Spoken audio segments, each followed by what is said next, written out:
Thank you, Madam Chair. And appreciate panelists coming here. I've been looking forward to this hearing on this topic here.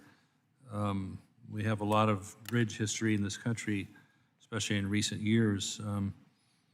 And expediting the reconstruction of this is critical, I'm certain, to Baltimore and the Eastern Seaboard, as it would be, you know, in any area of the country with a artery like that. So what I'm especially interested in is what is being done, and anybody on the panel that wants to weigh in, to truly expedite this process. Because when you read about it, when you get information about it, it sounds like there's a lot of preliminaries that are, of course, necessary with the demolition of the old bridge and such. But where I get frustrated is a bog down of studies and NEPA and things of that nature with an already existing structure. This is not a pristine area.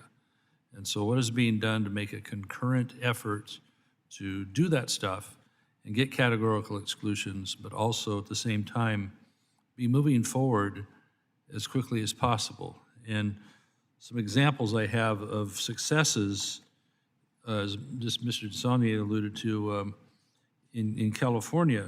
Now there was the Bay Bridge '89 earthquake, you know, during the World Series, you may remember, where about a 250-ton chunk of that collapsed. And I'm not sure how quickly they got that put back up, but it wasn't terribly long when they put their minds to it.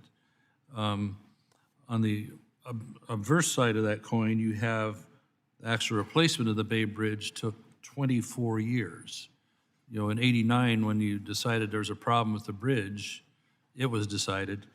It wasn't completed till 2013. They started construction in '02 and completed in '13. So that's an 11-year actual construction time, but a 24-year decision to actually and to completion. The '94 Northridge earthquake knocked down significant chunks of freeway in Southern California, and the initial estimates, I believe at the time, by Caltrans or others, like, oh, this is going to take 3 years, which would just put a giant crimp in in movement and commerce in Southern California. So the state, you know, and the Governor Wilson, put out a call for shortening that timeline from basically 3 years to 140 days.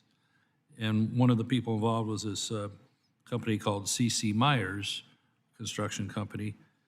They got it done not just in 140 days, but 66 days with a large incentive, a large bonus possible. So on one hand, you know, and then the MacArthur Maze in Oakland, during not my time here, but there was a problem there. I believe that was the fire. Anyway, they got done in 27 days with a bonus involved as well with the C.C. Myers Company. Unfortunately, they're out of business now. Mr. Myers passed. So what can be done as far as incentives to actually speed up the process and not take 6 years, a paralysis of Baltimore, but set aside bureaucracy and get it done in 3, let's say, okay? I mean, realistically. So anybody on the panel? So, Congressman, just, and thank you for your question and your examples that you've provided. I would just say that we share your desire to reopen the bridge as quickly as possible. I would say that Federal Highways worked with Maryland to get a programmatic CE for the debris removal in April, so that they weren't waiting around for an approval to get the debris out of the channel. And we are working. They are going to issue their RFP later this month, hopefully get somebody under contract by August, which is within 5 months of the incident, and we'll hopefully be able to get them to a categorical exclusion. And they're looking at a 4 years of construction. So the plan right now is for that bridge to be reopened in 2028, which I don't know that there's any other authority that we could exert to get that done any faster. Okay, thank you. Currently, you know, the movement of goods and commerce is very important. So is there anybody, maybe Ms. Homedy or others, a look at maybe providing a waiver for trucker hours, because they're going to face 2 or 3 hours of delays? Is there a way that truckers' hours can have flexibility for time of duty on that?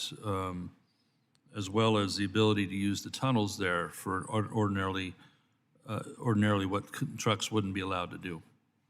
Thanks, sir. That would actually be under U.S. Department of Transportation and FMCSA working Yes, with the thank you. state. They can make waiver requests for truck weight, and also I'm not sure on the trucker hours. I'll be happy to get back to you for the service hours, but certainly Yeah, please look into that. If locals are saying that would be helpful in order to complete, you wouldn't want to run out by 2 hours or something with the initial delay would be. But also, is there an issue of the tunnel being available to all types of trucking? In other words, restrictions on certain types of trucking that could be helpful. Could you have a waiver on maybe hazardous materials having a certain time of day that they could access it, for example, that maybe they can't otherwise? Just looking for ways for flexibility. That's what I'd be asking. Would those be possible thoughts, do you think?